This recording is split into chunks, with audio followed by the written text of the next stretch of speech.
Hello, everybody. Welcome back to the Attitude Makeover show. This is Saujanya Shetty. In today's episode, I've got with me the unique and wonderful Vivek Ram. He's the founder, or better known as the Senapati of the Vaanarsena Studios, a first of its kind animation studio/school which focuses heavily on Indian mythology. So, in today's conversation with Vivek, I pick his brains about his brainchild and the vision that is a daily process in the making. We also talk about the idea of servant leadership, walking the talk, and scaling up the venture, which takes inspiration from the ancient Indian Gurukul system. Vivek brings insights from his journey of discovering the whys throughout his career, spanning over 2 decades in mainstream animation in Hollywood, to starting his own passion project. Along with his thoughts on fear, money, and happiness, he also touches upon fascinating concepts of Dharma, Artha, Kama, and Moksha, and his life's own philosophy. If you're looking to start out in a path less taken, build a community, or in need of a new perspective to think things through, this conversation is sure to leave you with a lot of food for thought. As always, I've enjoyed doing this and I hope you love watching this.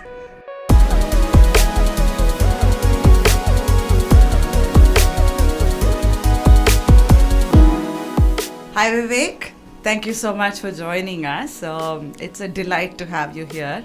I strongly believe that there's this whole saying that man is made by his beliefs, and as he believes, so he is. And I think you sort of personify this, very unconventional in your thinking, in your style, and in a nice way. And, I've always been an amazing follower of your thought process, and we've had long conversations. So it's a pleasure to have you here today. Thank you. It's going to be a very unconventional conversation as well. I think by the end of it, there's a lot of learnings we're going to go back with. So let me start off with the inception of Vaanarsena Studios. It didn't happen overnight for you when you're just out of DreamWorks. This was some baby that was brewing in your mind for years together. It's bringing in your knowledge of arts as well as your foundational knowledge of storytelling and our culture part of it coming together. So walk me through the inception of Vaanarsena. Okay. Thank you for having me here, firstly. Pleasure. This is going to be fun, Pleasure I'm pretty sure. Inception, that's a very broad term. I think, and every time I go back, I think there's a new story that comes out at some point. The name was kind of formed maybe 13 years ago or something, or 14 years at this point. Oh. There was a point when I wanted to start my own studio, and I was younger, and my only thought was about, hey, I'll have a studio, I'll do some animation, I want to make some money. Very, very different from what I think today, right? Yeah. But that was the point then, and I've always been a fan of the Ramayana. So I think it was one of those drives that I was like, I think Vaanarsena is a good name. I didn't think about why. Today I know why, today I have a lot to say about it. But when I first thought of the name, I'm like, Vaanarsena is a pretty good name. I think I'm going to stick to Vaanarsena. That's who we are. Though, it's very surprising how in life certain random ideas and random things fit into place and then drive a lot of thought. They connect at some point. They connect and you're like, oh, there's an movement of your own idea. Yeah, right? You're like, oh, I didn't think about this. So I knew, if you wanted to think about the inception of it, I knew that I loved these stories. I've grown up with these stories. I wanted to tell everyone and anyone about these stories. If you say Ramayana in a 50-meter radius around me, my ears will perk up. I'll be like, hey, who's mentioned this name? Who's talking about this? I want to be a part of this conversation. Right? So this is how I've always been. And whether you're talking about other Indian stories or Vedas or Puranas, and they're stories. There's a lot to stories themselves. So I don't even have to say there's nothing more to it. Right? So it's always fascinated me, and I have worked in the industry for such a long time. It's been 21 years at this point. Worked with Rhythm and News, DreamWorks. I've always, there's been that itch. Where are our stories? I'm so thrilled about having a conversation about the Ramayana, and where is our Ramayana? Where is the quality that we want to see in the international level? Where is the kind of work we want to do? Why am I not a part of this? It's never been there. We don't have a functioning content creation industry in India, contrary to what a lot of people might believe. We have an outsource industry in animation. So a lot of the best talent works for the US, Europe, Australia, like around the world, but the best talent does not work for Indian content. Yeah. So we don't have that industry. So, of course, cut to like do a fast forward all the way down. We are at this point today where I was of the opinion that, okay, I'm not going to complain anymore. Let me try. It's the most we can do, right? We can just try. Every idea you have, you can try. That's at least the bare minimum that you can put in the effort for. So I said, okay, let me try. I have no money. I have no VCs. I have no support systems in terms of finances. A lot of it doesn't make sense monetarily, is what I've understood in the last 3 years that I've been here. Yeah. This is why I said I'm going to hit this at some point. Maybe just keep your hand down. Okay. That's okay. It's very tough for me to talk without doing that, this. but just it's right in line of the shot. Okay. I go through that, okay? I keep going through this, then I realize, all right, let me put my hand down. We could have an entire conversation about that also, about how limiting it is not to use your body when you're trying to express an idea, right? So anyway, where were we? We were talking about I started off, and then like in the last 3 years I've spoken to VCs and I've spoken to a lot of financiers. The only thing that's kept us running is one of those studios, Zebu Animation, that just decided, you know what, we love what you're doing, take some money. But it doesn't make financial sense otherwise. The kind of business that filmmaking is, and especially animation in India, does not make business sense unless you are looking at this maybe in retrospect 20 years from now.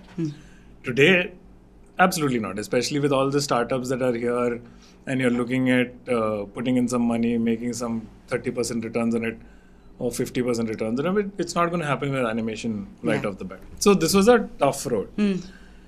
Of course, so many people have said this is a bad thing or it's not a good habit to have, but if I have an idea, I go. Then I'm like a bull in a china shop. I will start running. So no matter what is in front of me, I start pushing and I start figuring out. I'm like, there has to be a way. It's very hard for me to think about it, saying that this cannot work. Like, how is cannot a part of the dictionary? Doesn't make any sense.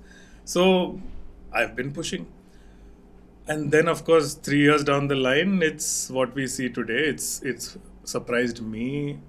I didn't build this monster or whatever little monster. It's a small monster at this point, but whatever it is, I didn't consciously build it. It's just been building. It's been building only because I want to move forward. I want to keep pushing forward. Like even the idea of Vaanarsena at some point was about, like it was the first voluntary organization in the world. First recorded voluntary organization, right? Interesting. Like for example, when I named it, I was like, this is cool. But when I thought about it more, and then I started thinking about the kind of organization I want to build, and I was reading the Ramayana, of course, over and over. There was this interesting thought that Ram wanted to go find Sita and rescue her. When he met the Vanars, he only asked them to help him find her. He didn't ask them to fight. But they loved the idea so much, and they loved the thought that there is a man who's so in love with his wife, because they came from a society, the Vanars came from a society where you could have another wife, you could have two wives, you could take someone's wife, and Bali and Sugriva had done that. So for them this is fascinating. This man wants this one woman and nobody else, and he's going there all the way for love. He's willing to fight a war for love. He's willing to bring down the most powerful Asura at that time, or Rakshasa at that time, for love. So they're like, we'll volunteer. We will fight with you. And this is your first recorded voluntary organization that I can think of, right? This was fascinating. So I'm like, So one person with an idea can inspire. Suddenly the whole name made sense. Suddenly everything that I wanted to do, which is like 15 years ago when I said this is going to be Vaanarsena, I was like, okay, that's the name of the company. Senapati happened 3 years ago. I'm like, so what would I be? And I'm like, okay, I'm going to put an Indian name, throw India out, make it visible to the world, let people understand that this is clearly Indian. So I became Senapati. And then it made sense. I'm like, if Ram can do it, maybe I can. So it's not about, oh, that person did it and it's amazing and I'll never be able to. I've always been like, okay, someone's done this. Maybe not in recent past. Maybe not even in history, as many people would say. But it's a story. It works. So let's try. And that's how we are where we are. So that was the origin of the thought process itself for Vaanarsena. Now, there is a North Star and there is a goal. Vaanarsena is one of the goals, or the studio is the goal, but the North Star is way bigger than what we're talking about, isn't it? And that I learned while talking to you, and I'm in awe of, just the whole concept itself. And we've known it as Gurukul or the community and the bigger picture of really being transformational for mankind and thinking about mankind. Talk to me about your North Star. What's that North Star like? And how did it originate? How did that whole purpose sort of come in? All right. So maybe we'll track back on a couple of things of what defines that North Star first. Why I believe in it so strongly and why I think it is the purpose of my life. In the Indian systems, we have 4 primary definitions of what life is about. Dharma, Artha, Kama, Moksha. Right? This Dharma, is Artha, Kama, Moksha. Dharma is your belief. Dharma is your belief. Artha is your purpose. Kama is your... Okay, let me know. This is the more popular explanation of it. Okay. Let me try and break that down a little more. Okay. Dharma is law. Dharma is the way of being. Okay. So Dharma is like when you say someone's done something, they say that is adharma, which is against the way of being. So Dharma is largely your way of being, your personal way of being. It is not just rules. It is not Hinduism. It is not religion. It is your way of being. Is it like your value system? Yes. Okay. So Dharma is your value system. Okay. And we've got this very, of course, new age thought process that everyone's value systems are individual. True. The ancient Indian didn't believe that. Because there is personal dharma, there is professional dharma. So dharma could have subsets. Where there is your personal dharma as Saujanya. Your personal dharma then as a wife, and a separate personal dharma as a mother, and a separate personal dharma as, professional dharma as whatever work you're doing. So there are so many subsets. But the Indian system also believed in a larger universal dharma. Universal dharma, from what I best understand, is how do you evolve? How do you move beyond what is just nature? So it's one of those interesting concepts of what do we see in nature? Survival of the fittest. Flat out. Is there anything in nature that breaks survival of the fittest? There isn't, right? Whether it's a plant, there is survival of the fittest. Whether it's an animal, there is survival of the fittest. True. Nothing in nature takes care of another that is not their own. Yeah. Right? Yeah. Like an animal will take care of its child, but not another species' child. Maybe There they'll are take care of... exceptions, yeah, But yeah, exactly. Those are seen as exceptions, Yeah. right? You would be like, oh, wow, that just happened. Yeah. Like a lion taking care of a gazelle. You're like, Yeah. oh, I've never seen this. Yeah. So it's an exceptional attribute. This would be something to aspire to as far as dharma is concerned, where the strong protect the weak, which is not seen in nature. It is the basic foundation of civilization, where all of nature is about the strong overpowering the weak, the strong consuming the weak. Whereas And so Dharma is based on this. What is Dharma? What is law outside of nature? It's flipping this narrative where the strong take care of the weak. And not just your children or your species, but across the board. Where you build or you function in a way that you always look kindly, with love, with compassion, towards everything that's around you. So even in the stories, if you look at it, there are places where if someone seeks your protection, then you will die for it. Right? It's not like, oh, but I'm not sure. They just have to ask. You don't even have to say yes. If they ask for your protection, then Dharma says protect. Right? So even like there are stories where Krishna and Arjuna have argued and gone to war because someone asked for protection that was conflicting with their ideas. So universal Dharma, this does not change. It is just the flipping of the narrative of survival of the fittest. And that is what many have believed in the past, that the humans are here for. Because we have the ability to create, the ability to think in ways that can be creative, which no other living species has at this point. Right? Scientifically, this is what we know. What do we do with this creativity? Is Dharma and Adharma. If we choose to consume and destroy and take over the world, that is seen as a Dharma. If we choose to protect and nurture and build civilizations, it is seen as Dharma. So this is the universal concept of it. Of course, there are personals that conflict and you have to figure your way around. It's sort of like an unwritten rule that binds all of us as humans. Yeah. Like this is something you have to, because they know this second one takes effort. The first one doesn't take effort. Nature's already given you all the tools to be the fittest. True. Right? The second one actually takes effort, where you have to then push towards evolution. You have to really make a thought and think, like figure out, okay, how do I make this work? Every day there will be a challenge of someone trying to take over what you have. How do you let that go? How do you let that animalistic instinct go? And not animalistic in a bad way, but that is what we are. We are animals at the end of the day. So having understood this kind of Dharma, maybe I'm wrong, but this is what I've understood. Then you move on to Artha. You build purpose, knowing Dharma.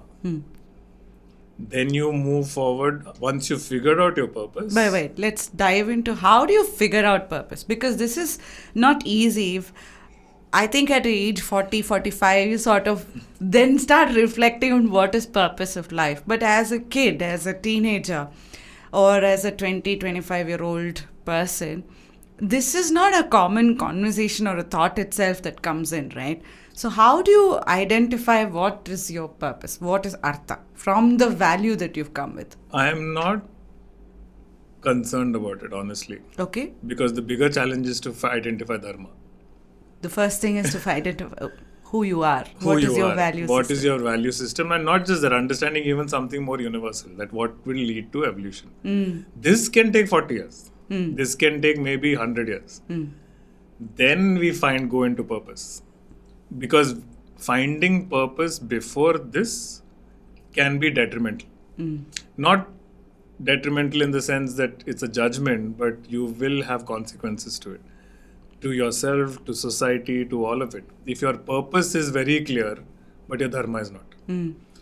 Then you have NGOs where the person sitting on top makes $1 million. Your purpose is not clear.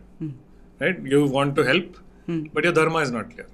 You're still taking. You're still the fittest in the equation. You're not taking care of the ones that need taking care of. Right? This is not like the major priority. This is a sidekick that Correct. you're actually You're imbibing. still animalistic in the sense that I want to have the most. Yeah. So if you're an organization that has hundreds of volunteers where the person on the top makes the most money, then your Dharma is not clear. You might have purpose. So this is where I feel like I am not concerned about people's purpose. Dharma is a much more challenging option. It's much more difficult to understand, wrap your head around, and at some point you have to be like, so I've been taught to make money and take for the last 20, 30 years, suddenly you have to let go of this? Is that what you're saying? Right? And then your fear sets in. If I let go of this, who will take care of me? Who will look into my day to day? Will I go hungry? Will I be homeless? Will I be on the street? And then the biggest fear that people have, will I die? All of these fears creep in, and then you're like, no. Dharma is not for me. Yeah. Right? I am going to just continue the way it is. I have purpose. You keep your opinion. I'll keep mine. This is where people's opinions start diverting. But if you really look at just nature, observe nature, then you're just like everything else. And that's fine. That's your choice then. But if you want to kind of push to be something outside of that purview, then you decide how you want to live. Because even the smallest microorganism is survival of the fittest. True. All of it, right? So is the rest of the universe. So I don't push kids to figure out Artha. I don't push the young ones to understand what is your purpose in life and then follow your purpose. Not at all. Can you be kind? Can you be loving? Can you be compassionate? Enough. Your life is sorted. You will figure out your Artha and your Kama In the Moksha process. in the process of it. Yeah. But can you just understand that something tiny that is crawling on your desk is not inferior to you, might need your protection. If you can't take care of it, the least you can do is leave it alone. That much. So if you can understand this, I think the rest of it is automatic. Yeah. You really don't have to worry about it. It's a self journey then after that. Correct. Yeah. Because for me, everything that I'm building now and all these new thoughts I'm having of a community and of building these worlds that I want to build has been automatic. Yeah. Because it doesn't even seem, there's no second guessing them.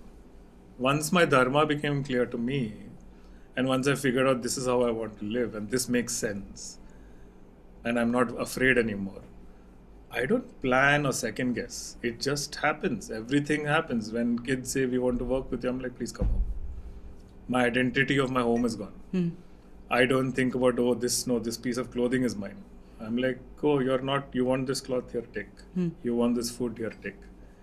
And it just starts going out. And there is no fear then. So purpose just starts forming around you. True. You don't have to put your heart and soul into it. Yeah. It will automatically form. Yeah.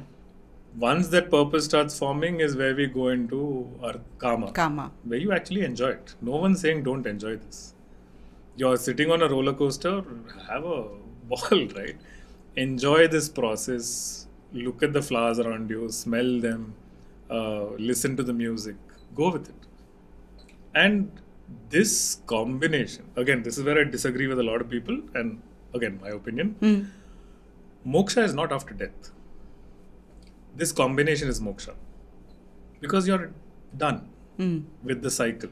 You've moved beyond this survival cycle. Is moksha ultimately going after happiness? Or your own happiness? Or what brings you joy? Or what is the definition of moksha?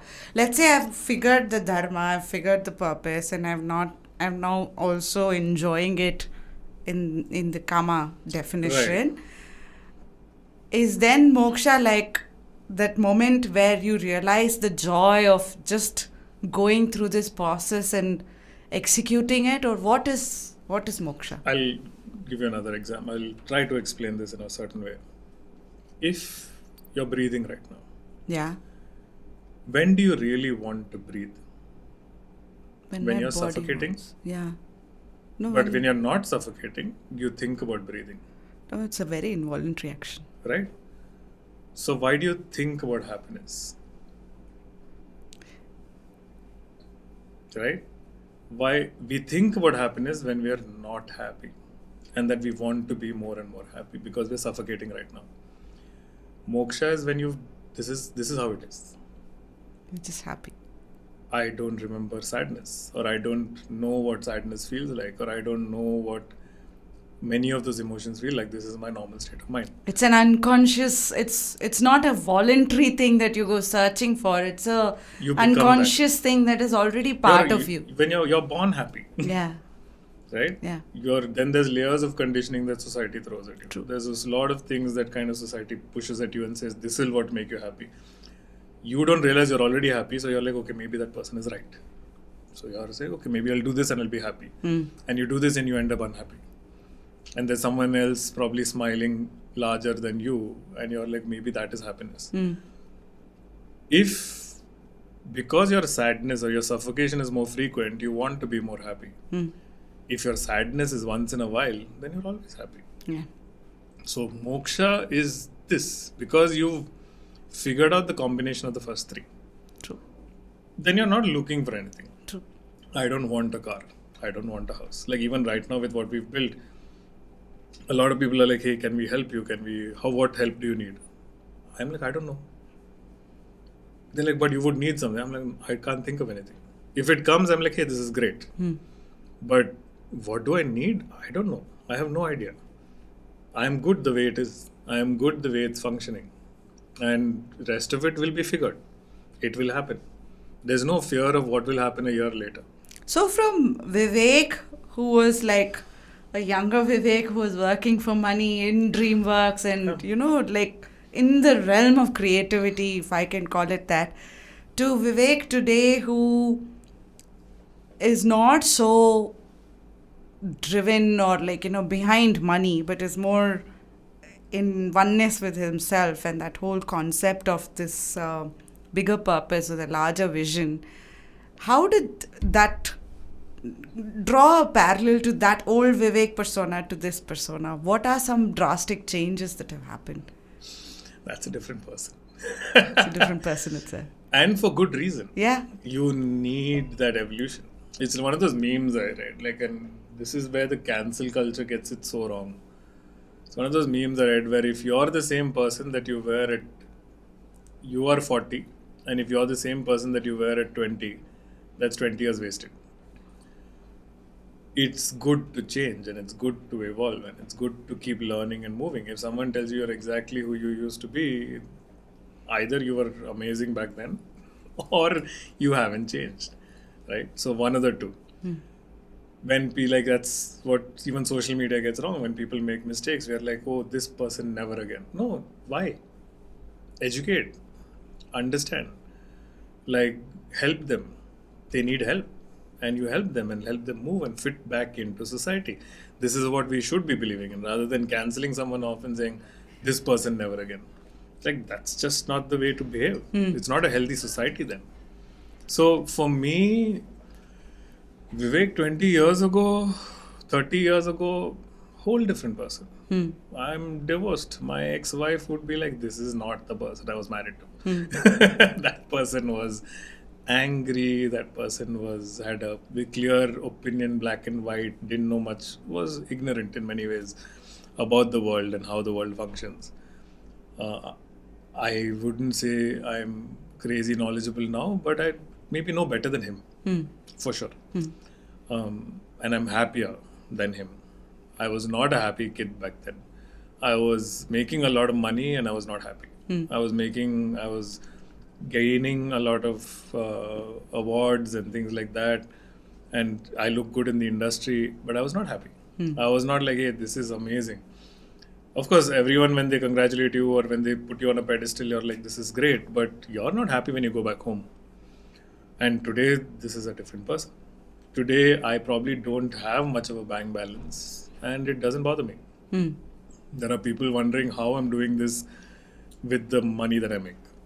So let's talk about this part, right? So, community. There is Vaanarsena Studio, and then there is this bigger community you're trying to build. The vision is this larger community that sort of coexists, really builds on the education system itself, brings in equality and basic things of home, shelter, food and education, so that you can survive anywhere. So which is basically to your earlier conversation of, I have come here, now let's help the others who are not there. So that's that bigger vision. Have I got that correct? Correct. Yeah? Yes. Okay. And then there is a mission, which is the Vaanarsena Studios, or the goal, which is I want to be the Disney of India for the animation industry, right. Which is focused around our culture and our stories and our storytelling.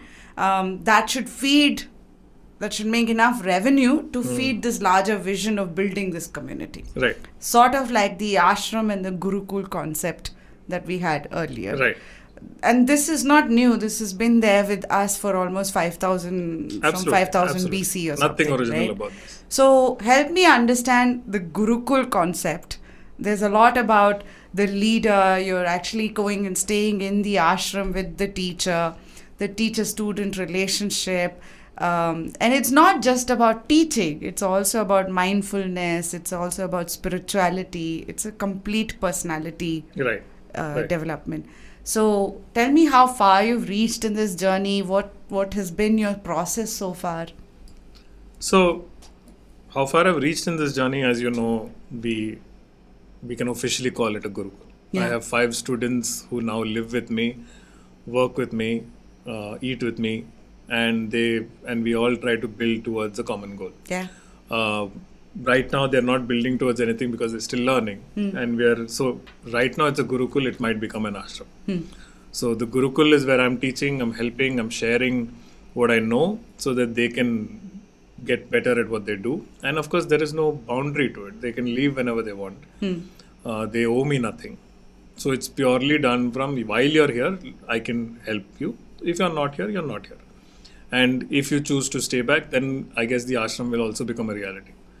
Now, this comes back to my earlier thought on Dharma, Artha, all of that. So when you figure out Dharma, then you figure out what is Artha, what is purpose, what am I going to build? Then you start looking at what are the basic questions in society or the basic problems in society. What are we fighting for today? A roof, food, clothing. And if those 3 are sorted, then we want to be educated. And every day we go to work for this. We go to a 9-to-5 job so that we can educate our children, put a roof over their heads, feed them. That's it. Most parents, let's say 80%, this is their goal. This is their Artha. To earn enough and make enough money to put a roof over their kids, feed them and educate them. That's all. Rest of it, they're like, okay, get married at some point, do something, find a career, all that. What if we gave this for free? What if we provided this? Because this seems like basic human necessity. True. If I don't get water, I will die. If I don't get food, I will die. If I don't have shelter, then if it's raining or sunny or if it's flooding, I'll die.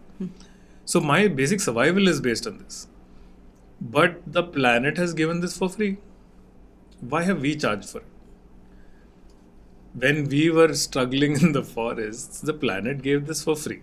There was an exchange, right, between the planet and us. Why have we capitalized this? Today we are struggling for bottled water.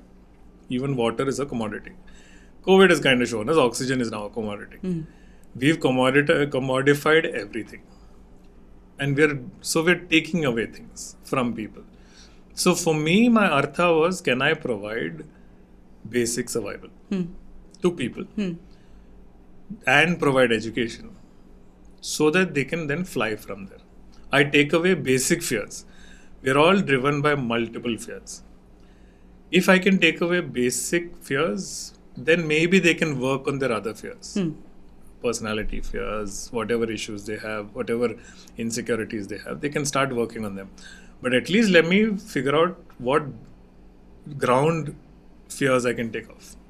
This was the entire goal of the process when I understood what I want to do. Everything else has been a follow-up to that. We opened up an online school.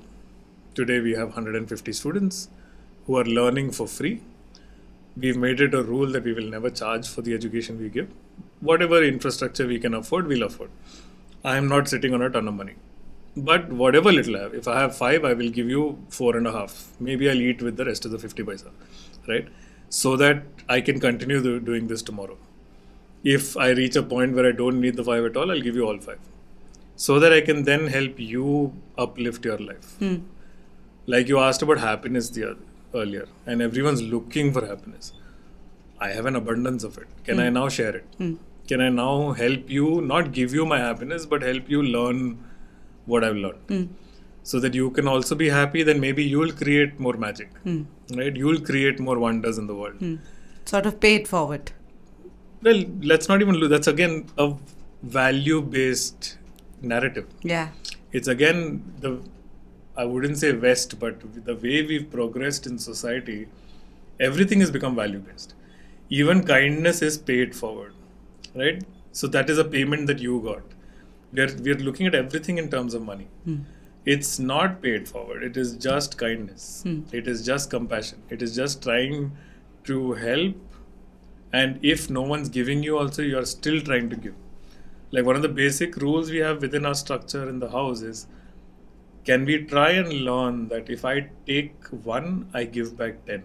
And if you live your life with this philosophy, then there are so many that are going to benefit from this.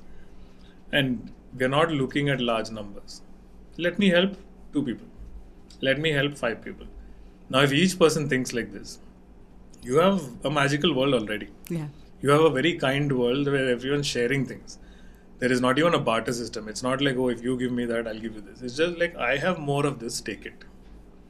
Like my students have asked me this when I teach. They're like, why is your school free? Why do you teach? Does this make you happy? This is something we spoke about yesterday, right? Yeah.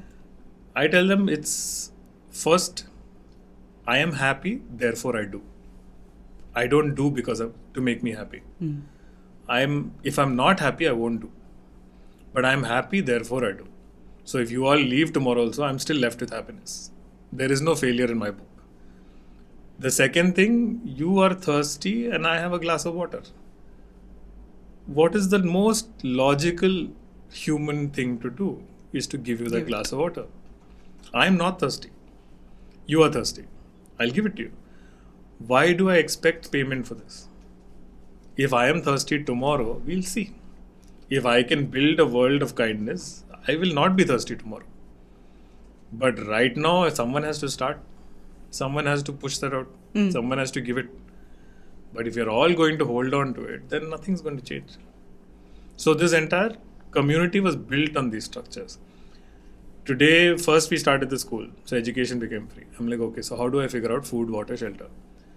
Can't do it for 100 people. Don't have that kind of money. But we figured, what do NGOs do? They're looking for donations. They're looking for help. I'm like, but imagine if a Google or a Microsoft or a Disney just gave away everything they had and lived on bare minimum. Your world will change. You don't need funding then, right? But people are like, but oh, how will I live? The world will take care of you, right? If you give it out. So I decided, okay, I have the animation skills. Let me see now. Anyway, I want to build a studio. So then the studio funds this community. Whatever the studio makes. And if the bigger we can be as a studio, and maybe if we can become the biggest studio in the world, then we'll also become the biggest ashram in the world.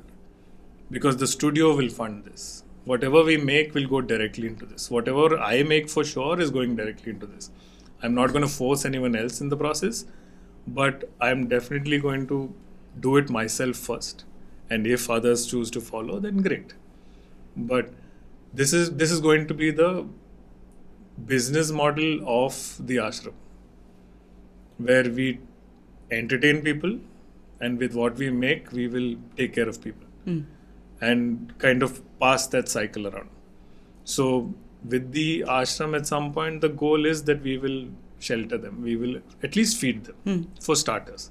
I don't know if sheltering is possible because you need real estate for that. But at least feed as many as we can, educate as many as we can. We definitely want the school to grow larger. We want the school to go beyond art and animation and into primary education and all of that. When we start making more and more money, we definitely want to start feeding people, taking away some of their fears. And if you can feed and educate, then possibilities are endless at that point. And then we'll see where it goes. This is just the beginning of that. With the 5 people that we invited home, we knew we had a certain bank balance. I had a house I was on rent in. It's still not my own house. I asked my landlord, can I invite people? He's like, yeah, sure. And now 5 people live with us. So this is like the start of that process. Now they're going to learn. We'll see where it goes. Taking a quick break from our conversation today, I wanted to quickly talk about our collaboration partner, Hubhopper. This podcast was created on Hubhopper Studio.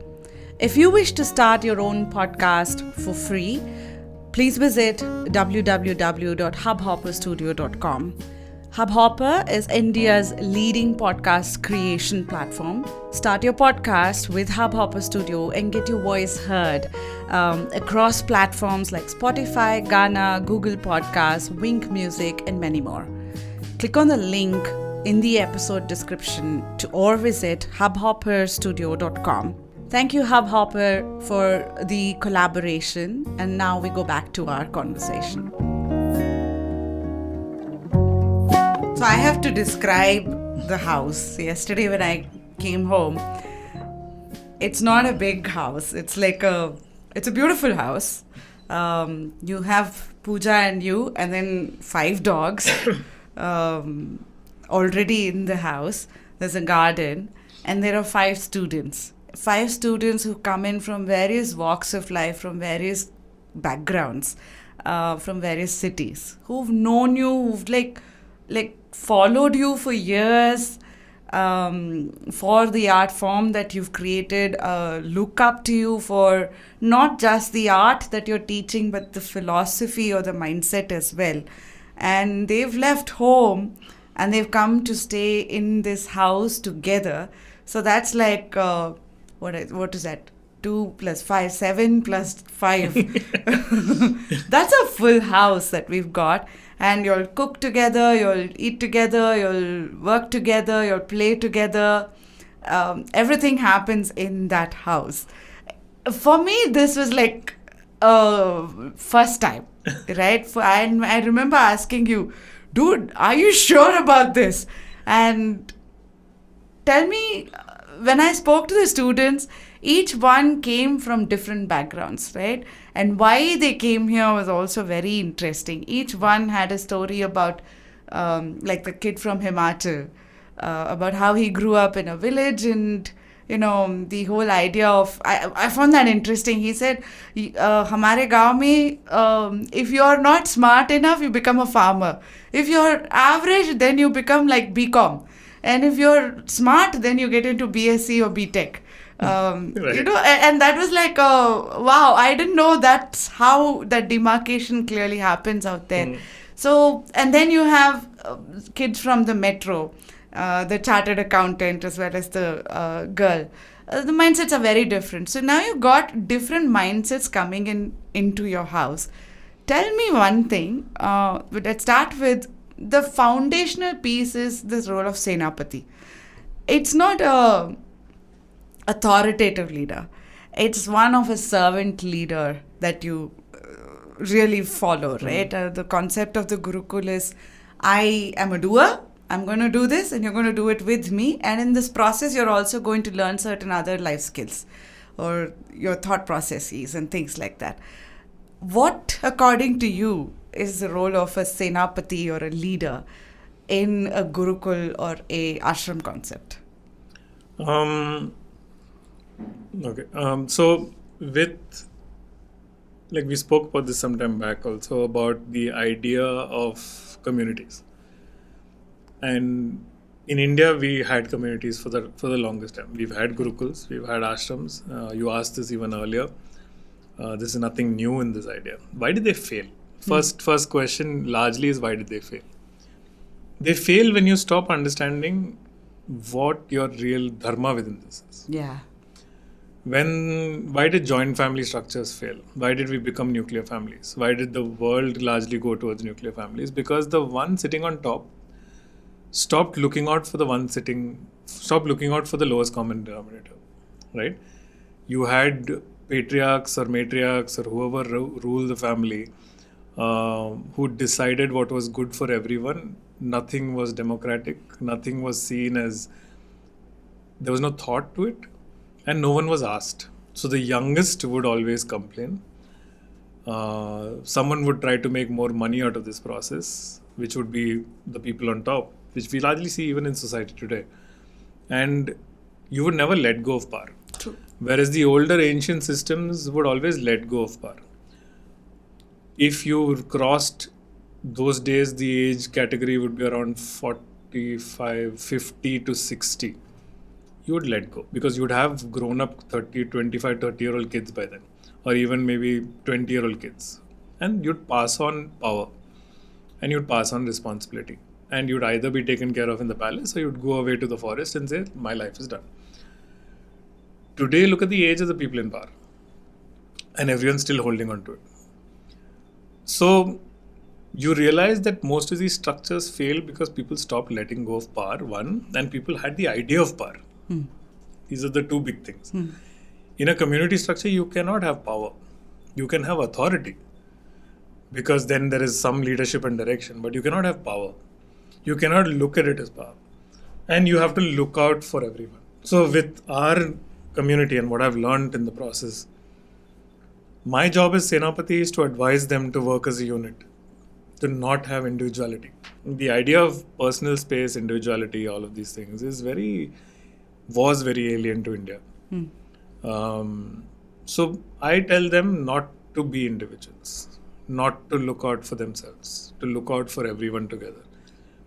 On the reverse, my job as Senapati is to make sure that I look at them as individuals and cater to each individual's need. If I don't do that, and if I make the same mistake of what I'm advising them, that, hey, look at everything as a unit, someone's going to be upset somewhere. Someone's needs are not going to be met. We are the same, but we're also very unique. It's like an irony of the universe, right? So if I don't look at that one person, if one person is upset and one person starts sliding away, and of course that will happen at some point because I won't be able to look at everyone. But when that happens is when the whole structure starts cracking. So then I have to then keep up with it, with as many people as possible, that I have to know their names, know what they want, know what their goals are, and then cater to those individual goals while they never look at themselves as individuals and look at themselves as a unit. If we do this, I'm hoping that we will correct some of the things that didn't work out earlier.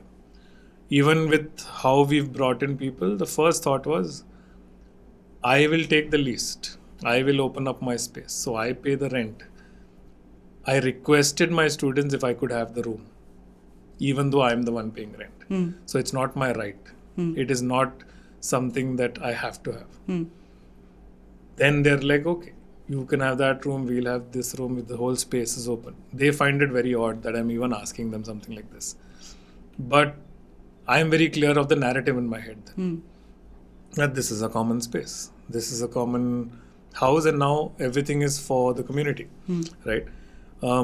So it's based on some of these fundamentals. It's based on the idea of units and working for the collectives, which I feel like we've failed in many ways in the past because of animal instinct or natural instinct. Let's not call it animal, but natural instinct. It's not something that we created. People believe that being cruel or being unkind or taking more and more is very unnatural. No, it's actually our most natural instinct. Evolution is being kind and being loving and trying to open up your spaces. So with us, like the whole space has been designed, and building of this community is designed on these philosophies. And this is what we're hoping will sustain. So yesterday when we were talking about the structure itself, you talked about building your next line of Senapatis. Even the selection process, how you went about. You've been having 150 plus students that you've been training for more than a year plus now. 2-3 years. Actually, some of them were 6 years. Some of them have been following for a while. Correct. But these students have been with me for about a year and a half. Correct. Yeah. And so, year and a half. Right. So there is a selection process. That selection process is not like random. There's a method to that selection process, right? Can we talk about how you went about selecting these 5? These 5 were selected. Actually, only one of them broke the norm. But the others were kind of very straightforward. 5 selected from the ones who performed the best. the ones who put in the most effort, the ones who were the most hardworking. I've been watching them for a full year. I've been seeing how much work they put in, how much extra work they put in. When I say this is enough, and then how much further do they go? So these 5 were largely based on that. And 4 of them. One, of course, wants to write, and she's always wanted to write. So we're kind of working with that also. And she's been, like I said, under my wing for a while. So she was, of course, a choice. Then there is this one kid who didn't perform as well as the others, but he's the most curious of the lot. He, because of his curiosity, has figured out a lot of other processes within the animation space. And surprisingly, he's worked with me on live projects the most, even though he's not the best. So his functioning is a lot higher. So even he asked me, like, I can understand why the others have been picked and they're very good at what they do. Why did you pick me? I'm like, because you're the most curious.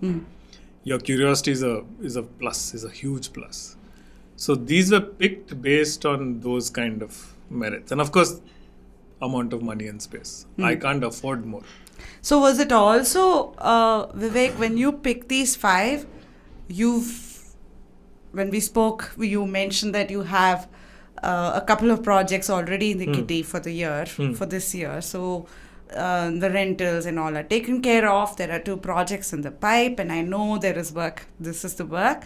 And if these students leave me at some point, I know I can finish this on my own as well.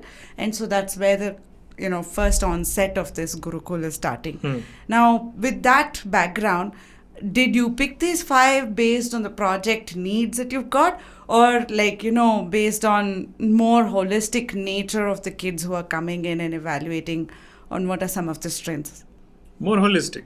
It's mostly based on the kind of course that we've designed and who's done, I think, the best in those courses. This is not based on the project. The project is largely just so that I have enough money to take care of them for 1 year. Sustenance of it, yeah. To be very honest, in a year I'll go bankrupt. Like, that's how much I'm pushing on this. Yeah. If I take care of all of them, which I will, and we go for a year without making any money, I'll go bankrupt. I won't have a penny in the bank. Which is how I decided on 5 that I can afford. Which is why I said I can't afford more. It's not like I'm still saving some for myself on the side. If we make more money, we will get in more people. Again, it won't be based on projects, because projects are always varying. True. And if there is 2 projects today that are certain kind, then there will be more of a different kind. So this is a good skill set team that we have. And if we all collectively, like I've told them, like, if we all collectively make as much money as we have now, we'll sustain for another year.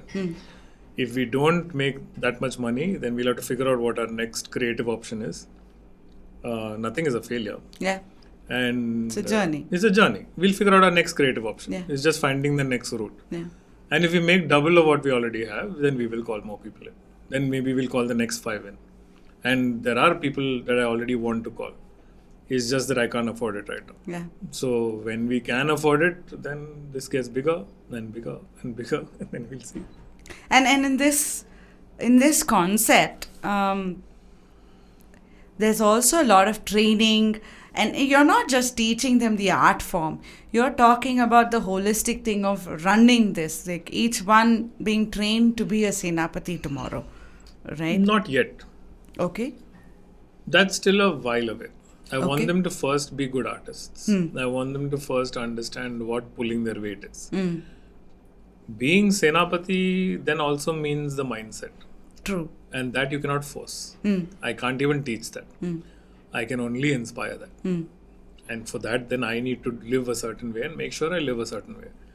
If someone looks at it and picks it up and wants to also live that way, then we'll see whether that person or whether those group of people move this system forward.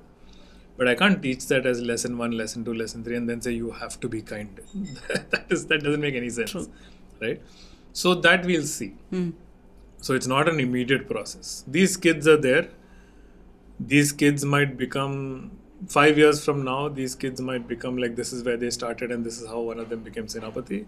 Or these kids might be a footnote in nothing. Correct. We don't know that yet. We'll see. And that's the most exciting part of this. I don't know anything. So their backgrounds also, not all of them come from an art background. Actually, when I spoke to them, one was a chartered accountant, one was a architect, and another was a B.Tech guy. B.Tech, another one is chemical engineer, another one is a writer. Right? Yeah. So they come from a non-artistic background. I think when we look at an organization, and we've talked about this, is when we look at an organization, there's a lot of baggage or experience we come with. Like when we're fresh, we are fresh, complete clean slate. And as leaders, we can sort of hone them and, build those skills. But as you build your experience, you sort of find it more difficult to unlearn. So here you're starting off with a clean slate. But at some point in that 150 students, I'm thinking you also have students who have to unlearn. Absolutely. So as a Senapati, as a leader out there, how do you go through that journey of guiding students on how to unlearn? Because that's a big problem out there in the industry, right? It is a very big problem, and like you said, you're very right about that. The ones who are with me are not people who have art backgrounds, and that is probably why they're with me, because they haven't had to unlearn anything. So they've performed the best. Because they came completely with a fresh mind, a fresh slate, and said, okay, teach us. And our course takes you from the basics. It's not something you already need to know. So then they absorbed it. There are many who come with, I know art and I know how to draw and I'm already a hotshot in one space. So then they struggle a lot. Dealing with them, I think the biggest lesson learning for me has always been that their life, their choices. I can do my best to guide. I can never get personal about it. I can never be like, you didn't listen to me. Why are you not listening to me? So then guiding becomes very, very comfortable. Where you guide them and you let it go and you see where it goes. But what I make sure that I do when I guide is I am someone who from childhood was a rebel without a cause. Of course, my cause came much later. But I've always been a rebel. I've always been like, why are you saying this? Why are you doing that? Why should I do this? So I remind myself every day, how would I explain this to my younger self? How would I break this down? So that has been one of the most challenging and fun processes for me. If you were explaining this to 20-year-old Vivek, how would you do this? Then you logically break that down. As detailed a breakdown as you can. So that it makes sense to the other person. And every day I learn from it. Because I know how difficult I was when I was younger. So that is actually helping me now. To kind of look back and see, okay, if someone told me, no, just do it, it's good for you. I'll be like, no chance. So then how do you break this down? How do you say, what do you want to do? Where do you want to go? Okay, you want to go here. That is step 1, step 2, step 3. Do you think you can clear step 1 with your attitude? You tell me. If you think you can, then let's test it out. Like me, when I was younger, would respond really well to examples and tests. It's how I even live right now. With this whole Gurukul and everything is an experiment and a test. And I'm like, okay, whether this fails, it's successful, how do we move forward? I do the same with the kids. They come with baggage. They say, I am awesome. I'm like, okay, who told you you're awesome? Did you decide or did someone tell you? They're like, no, these 3 people told me I'm very good. I'm like, did they give you a job? Do you have freelance projects? So what is the tangibility to this? Then they're like, no, I don't have a job. So then ask those people. Think. Yeah, it makes you think. And I said, go ask those people who said you're awesome if they can give you a job. Then they'll go ask. They'll know you didn't give me a job. Means what are they trying to do to you then? Who's being honest to you? Me or them? They're like, okay, you're being honest. I'm like, so then let's break down this process. Then let's understand what point you will get a job. Because my senior students, 1-year-old students are all freelancing. So they've all gotten validity from the industry. There is tangible proof of the fact that they're good. Now the younger ones see that. Now the ones who think they're damn good realize, okay, I have a lot to learn. That I have a lot to learn concept is a great thing to know the younger you are. Like it's one of the best things that's taken me so far in life, that I have a lot to learn. So then every day you're willing to open your mind and say, maybe I don't know, maybe I know. So this is one of the things, one of the tools I use for breaking that baggage or breaking that barrier. Just ask them if they really know where they stand. And do you really want to do this? I am not telling you you should. You want to, I'll help you. You don't want to, entry is free, exit is also free. That's up to you. No one is for, and I think that's one of the biggest flexes of a free school. I didn't charge you for being here. So I'm not stopping you from going. Now you want to go, you go. But then you're here, then we're all very clear you want to be here. No, your parents are not forcing you because they paid money. I am not forcing you because I'm making money. No one's forcing you. Your interest is making you sit here. So then work. Then do the work. True. Yeah. So in another part of a team that comes together, so now they're staying at home, right? When they come together, it's all about coexisting.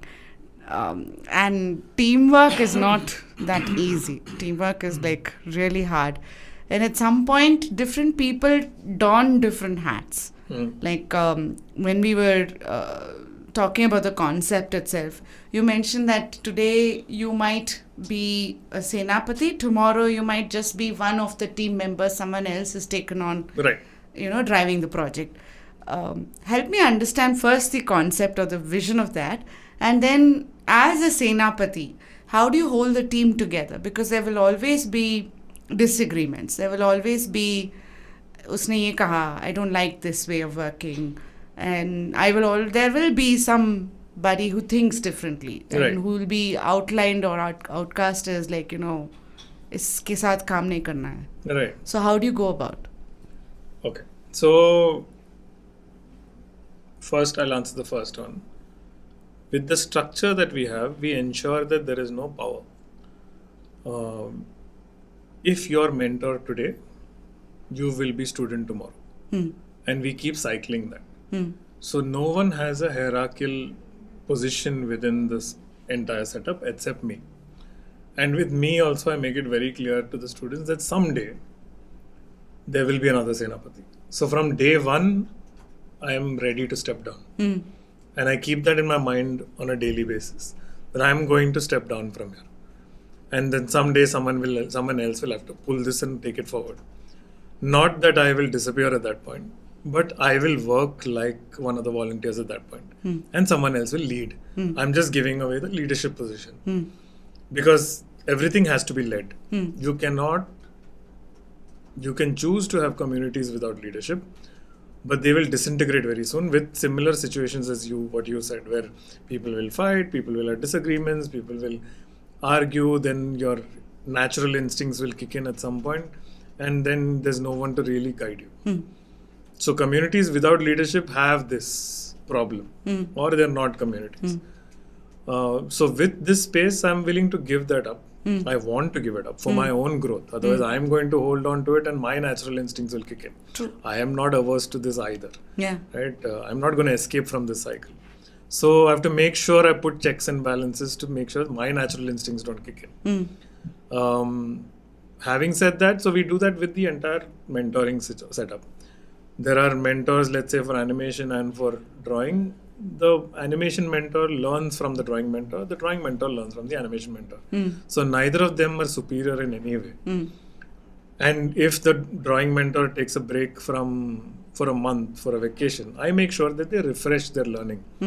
In which case, sometimes their student is now teaching them and correcting their work. You have to leave your ego aside. You have to be very clear that this is for my own good. So right now we actually have that situation. Someone, all of them trained under, took a break for 2-3 months for his college stuff and everything. He's back now learning from the people he trained. And they're correcting his work, saying this is not right, that is not right. So this system is very, very cyclical. Nothing is permanent. We want to keep it like life, where nothing is permanent. So even your positions are not permanent, your situations are not permanent, your titles are not permanent. And I will again lead that from the front.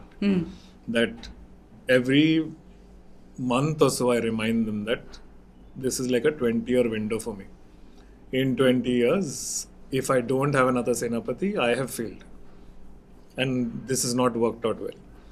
So for me to feel successful, for me to feed my ego, basically, I have to take a step back. That's the process. So they understand it. They kind of see where that's going. With the conflict scenario, I think they see how I function. They see how I live. So the conflicts are easier to deal with. Because they know the ground rule is simple. Logic, compassion. Two things. I feel like it is never a good argument. I want to because I just want to is never a good argument. So then how are you going to have an argument? Or how are you going to create a conflict? Ground rule for someone in the house, like as soon as they came in, I'm like, basic ground rule, and I don't have to elaborate it. If you understand it, respect everyone, be kind. Simple. Now, when two people are going to have a problem, what are they going to have a problem about? You cannot go outside this boundary. If you say he took this, someone's not being kind. If you say he or she did this that I didn't like, someone is not being kind. Simple.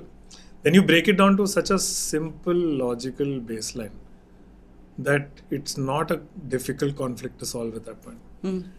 Unless they have to then make a decision of I don't want to be kind anymore. Then that's a whole different conversation. Then that's a conversation about what you're doing in this community then to begin with. We won't kick you out, but how are you going to survive here? If your choice is I don't want to be kind, then the rest of the world awaits you. So in some ways, you're defining the foundational culture, and then you either fit into the culture or not, first thing. Correct. And then when you fit into the culture, there's a larger purpose that all of us are working towards. Correct. And the rest of it is each one has a role to play towards that vision or the purpose that we're working towards. And then it comes to the execution of it. Like, how are we going to grow? How are we going to Correct. spread this mission out beyond the scope that we are talking about? Absolutely. Correct? It's a very simple baseline. We don't grow unless we've already started working on our own evolution. Without our own evolution, we're not going anywhere. Vaanarsena having 100 students or 10,000 students is meaningless if the people guiding and driving it are not growing. Then we'll throw it. We'll throw it in the garbage and we'll call it a day. The goal is, if you're in this community and you work together and you choose to stay, then self-evolution is a very important part of it. True. Yeah. A classic comparison I can think of is ISKCON, but then ISKCON again depends on funds being contributed by others outside.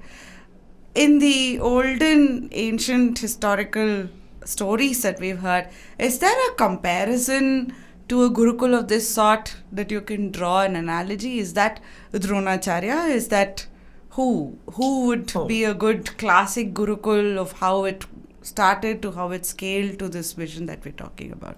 I think all of them functioned like this. I wouldn't say any single one, because it's just a slightly different structure where your kings and rulers of the space would be patrons to a Gurukul while their own kids went and studied there. And there would be one king that would come out of it, and then the next and the grandchild, and the Gurukul would sustain and the kingdom would sustain. And you would see the Gurukul as an essential part of the kingdom.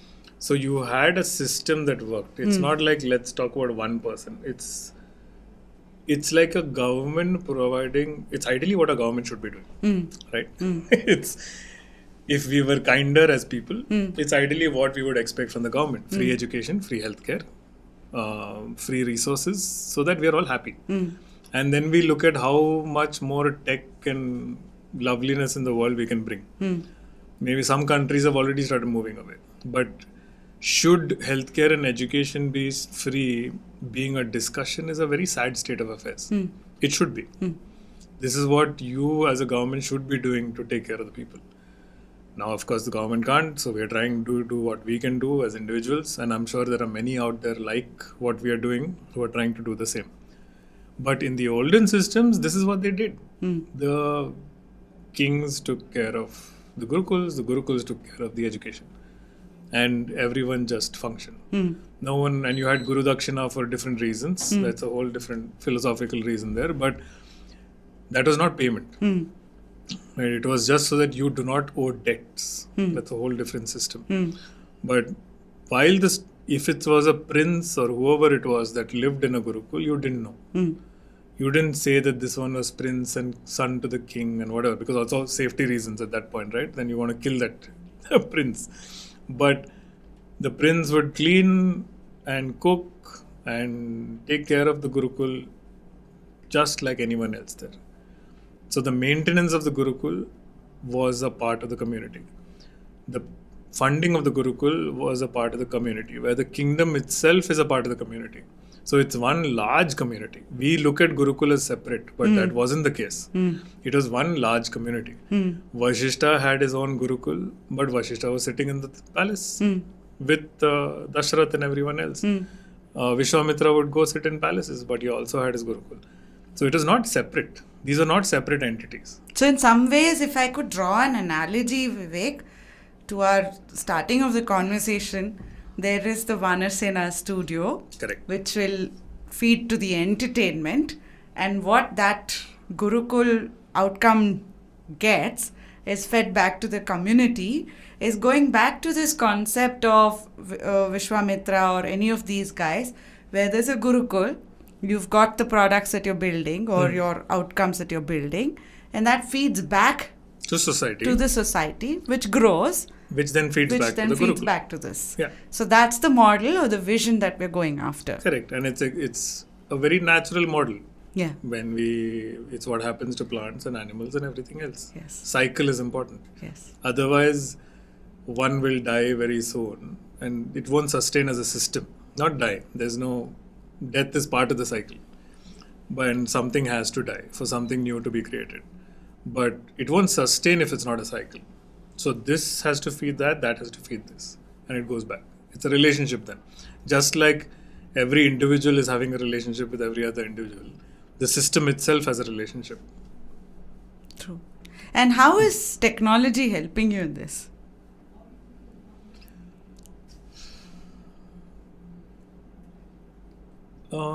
It's the difference between a pencil and a pen at that point.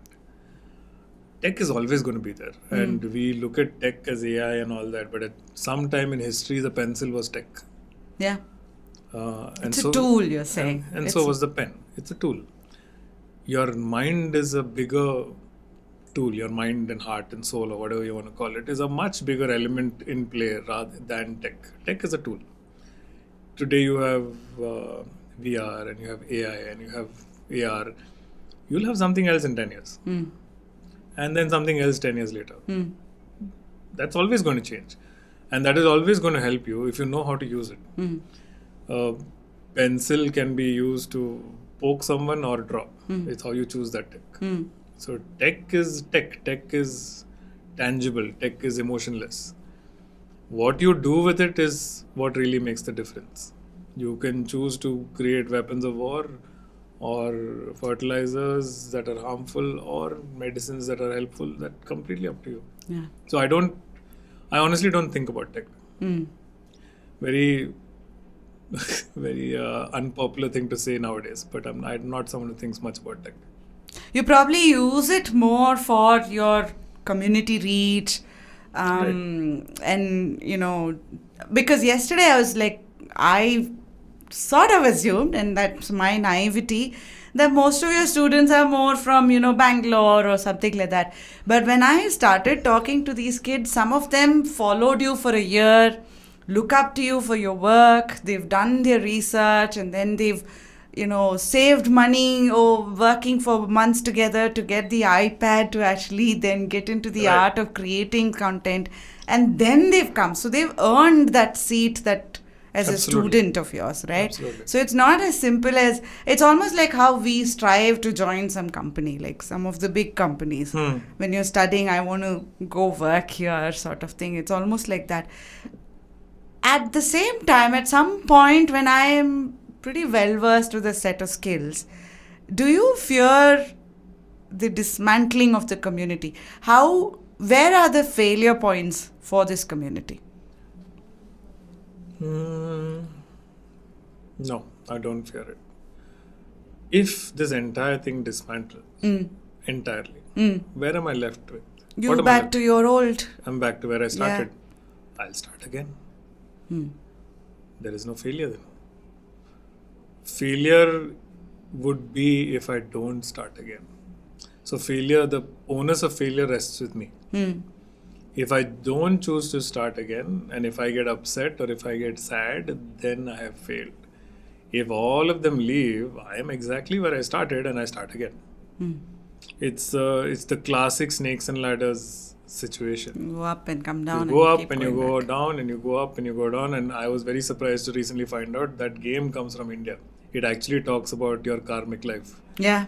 where you will go up and you will come down, and this is what life is about. Yeah. Then where's the idea of failure? So clearly the Indians didn't think much of failure. They just looked at, can you get up and keep moving? Now where you move, left, right, south, north, is completely your choice. So there is no backward and forward. If you turn back, you're still moving forward. Right? So there is always forward. You're not going to walk backwards. So the Indian system didn't look at it as failure. There's always just the idea of, okay, this is what happened. Next attempt, what will I try differently? And we'll see. So I'm not worried about people leaving or someone's skills getting really good, because then I'm breaking my first basic rule that they owe me something. They don't owe me anything. They don't owe me loyalty. It's humans shouldn't owe loyalty. It's not a good concept. They don't owe me their life. They don't owe me their money. They owe you nothing. Nothing. Because then it's a transaction. Then there is no dharma in it. There is no kindness in it. Then it is purely transaction. And that's not what I'm here for. But that's then another question I have as a follow-up there is, I sometimes wonder, in a world which is more capitalistic in nature, foundationally as kids we sort of start by talking about money. Whether it's a fees that we pay or, anything, we sort of somewhere unconsciously feed the whole thought of money and how money drives stature and a whole bunch of things. Right. To the concept that you're talking about is, foundationally, it's about the dharma. Right? It's a different concept itself. Now, when you take these kids you're molding them differently and put them on to our capitalistic world out there, there's going to be a conflict in them. Correct. Have you thought of it, of how they blend into the other world to bring in change, or is it like this is a siloed world of its own? So, do I live in a non-capitalistic world? No, you don't. But you... So then they'll see how I live. They'll see how I maneuver. The capitalistic world is not alien to them. It's not a bubble that does not exist. I live in it. I pay rent. I pay bills. I buy my groceries. I live in that exact same world. So you're more empowered with information. Yeah. So I'm teaching them to maneuver that world. Yeah. How to move through that world and still maintain a certain sense of balance, happiness, joy, kindness, compassion, all of that. I am using what I know and the skills I know and helping that if they want to learn it, they learn it, because I live in that world. It's not a bubble. We don't live on an island where there is no economy. I live here, right here in the middle of the city. So, and I am maneuvering through that. They will watch me maneuver. And they'll see if that's something they want to learn, they'll learn it. So they will be very conscious and aware of it, but they'll also be very clear on where the boundaries for them are, which is aligned to the dharma and the Correct. the vision part of it. Right. They'll figure out how much they can push, how much they can't push. There are no rules of this is how much you should push. You want a job, you want a fancy car, you want to fly abroad, you want to travel. Great, all good things. Nothing is judged as bad. And then you find out where your boundaries lie and how much you want to give back and whether you even want to give back. If you come out of this entire system thinking this is all crap and I don't want to live like this, fair enough. We wish you the best. Right? And no one's being forced to live like this. Because that again breaks the basic philosophy of it. You figure out, if you think this is fascinating, we understand the consequences of living a certain way. Like how kids are taught to think about money from day one, which is also why kids 15 years old are going for therapy and can't talk to their own families and are dealing with anxieties and disorders. Now, you're creating that world. So, we understand the consequences of living a certain way and using your creativity and intelligence a certain way. Everyone's got it. It's like I said, that knife that you can poke someone with or cut vegetables with or carve a beautiful statue out of. You decide what you want to do with it. And if people choose to be a certain way, they can watch me maneuver how best I do. I will have I'm not saying I'm always happy, but my frequency is a lot better than others, I would say. Most people. So they'll see me maneuver. And as I get better and as I continue my road of evolution, maybe they'll learn a lot more. So those who want will come, will be attracted, will want to understand more. Those who don't want, that's perfectly fine. That's their choice to live. So if I got some of the foundational things as a leader, as a Senapati, one is the ability to think of every individual who comes in and give personalized attention to certain areas that you identify. That's one. Second one is you don't always have to lead from the front, but then you have to do. You have to walk the talk. You don't really just give guidance. It's also about them seeing you walk the talk and thereby learning from that. Third would be also the whole holistic grounding, which is the whole concept of servant leadership, which is like, it's not just about, I'm going to give you a vision. It's also about, the life lessons from it, the philosophy of it. It's not just bookish knowledge. It's the mindfulness of it. Are these three main characteristics of a leader, or are there other things I'm missing? No, I think this is pretty much the space. I wouldn't even characterize it so much. It's nice that you've done it. Yeah. And it kind of breaks down the thought for me also a lot better. So I'm clearly going home with some learning. But for me, I've always looked at it as you're riding it's like in a march. You walk. And then people want to follow, they follow. But you continue walking. And if someone's hurt, you are compassionate enough to take a rest. But if no one's hurt, then you keep walking. And everything else will just naturally follow. There's not, it's nice how you put it, but you also make it sound like work. I don't see it as work. I am just who I am on a daily basis when I wake up and I continue what I'm doing. And if I have to pay attention to someone, it does not come from the fact of I am Senapati, I should pay attention. I should pay attention. It comes from the fact of, hey, someone's hurting, I can maybe help. So whatever I do is more of a natural instinct at this point for me, where someone's hurting, someone wants to talk, someone wants guidance, and they ask me and I talk to them. But I don't define any of this. So it's foundational to trust. Once you have the trust, then there is a conversation. You allow them to trust you. You make yourself, what I do, the one thing I consciously do is I make myself available. I talk to them once in a while in an open audience and I remind them that I'm available. In case you want to talk, I'm available. So sometimes some of the students will call and say, can we talk? And then we'll go on for an hour talking about career, life, etc., etc. Some have even asked me whether they should get married, not married, all sorts of things. So I make myself available. But I don't do it from... There are structures in my head when I think about Vaanarsena. But on a daily basis, there are no structures in my head. It's just... I would see it as just kindness. Just if someone wants to talk to you, why wouldn't you talk to them?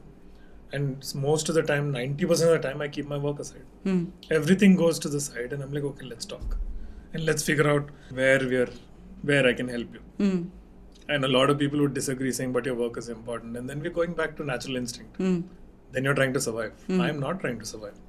So then walking and leading becomes, I didn't even know this was leading. This is just a natural thing.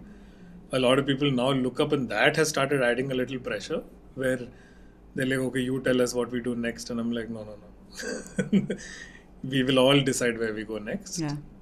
But I am who I am, and I will always be who I am. And I'll probably be in different spaces as we move forward in life. Yeah.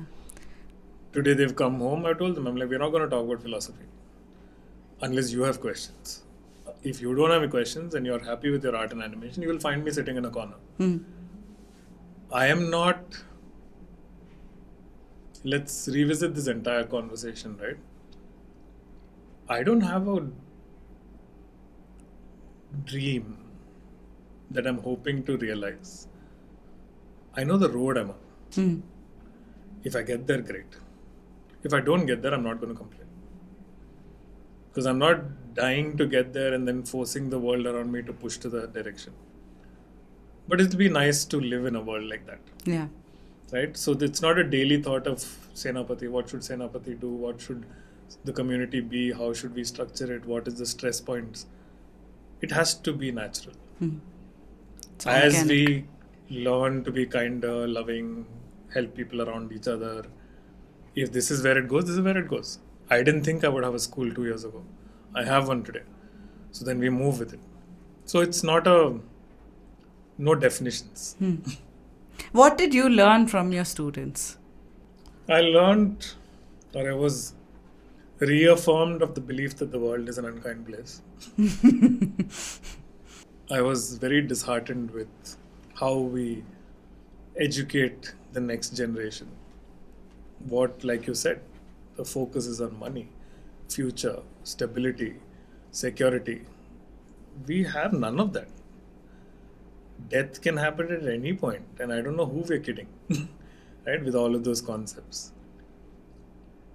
What I learned from them is also how hungry they are. And that it has now become difficult for me to walk away. Like, I will feel guilty if I walk away. I didn't want to teach 2 years ago, where I was just like, oh, it seems like a lot of work, let's just be who I am. But then when they come looking for answers and looking for guidance, and even whether sometimes it's not even philosophy, it's just art and animation, they want to make a career. It's made me guilty to walk away. It's very hard to walk away. So, like, these are my learnings. Like, it's more vision of how many people are out there hungry, how many people are out there wanting something, and whether I can do something about it in my own way. So sometimes it's also about whether I can be a better version of myself so that I can help them. Otherwise, I'll probably be lazy and lying down somewhere. But it makes me want to get up and say, okay, I know I can do this, and let me see if I can help. That's been amazing for me. It's almost anchored me in a certain way that this is needed. Yeah. Vivek, thank you so much. I think this has been a wonderful conversation. And I hope you had the same kind of fun that I did having this conversation. A lot of fun. Thank you so much. Thank you, Sajani. It's been a pleasure.